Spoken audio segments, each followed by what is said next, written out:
we got an email question to go to first. Let's go to that. It says, my sister had a wreck with her 3-year-old son in the car with her. She has whiplash and back problems and aggravated a pre-existing condition.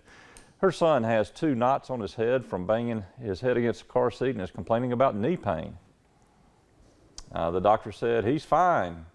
Her son is handled separately. Let's see, her son is handled separately from her, correct? And what should she expect in trying to settle his case? And that's Laura, and talking about your friend. Glad you're watching out for your friend. I got to tell you, Laura, another friend of mine had an auto accident, and he's got 5 kids. And the car seat that he had in there was like a NASCAR roll cage. I kid you not. It was awesome.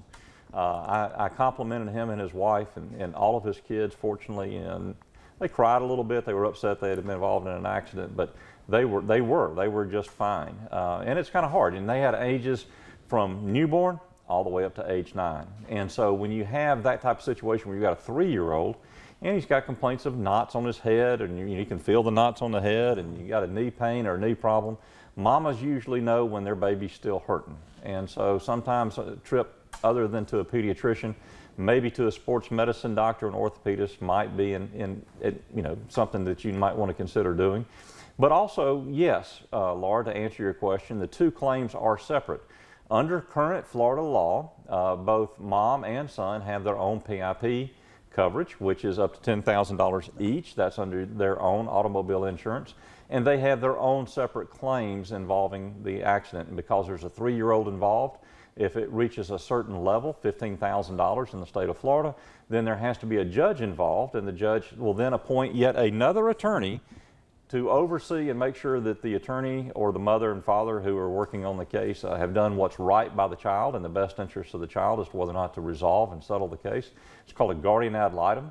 And so you want to be careful, you want to be sure, you want to make sure the child is all right.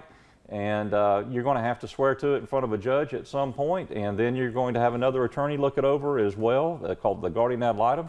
So you want to make sure that that 3-year-old is checked out and everything is fine and perfect, and the doctors are talked with, and they have letters written saying, yes, child will be okay, hopefully just bumps and bruises, and hopefully they've resolved fully. But you want to get the child checked out, obviously, and that's how you do it.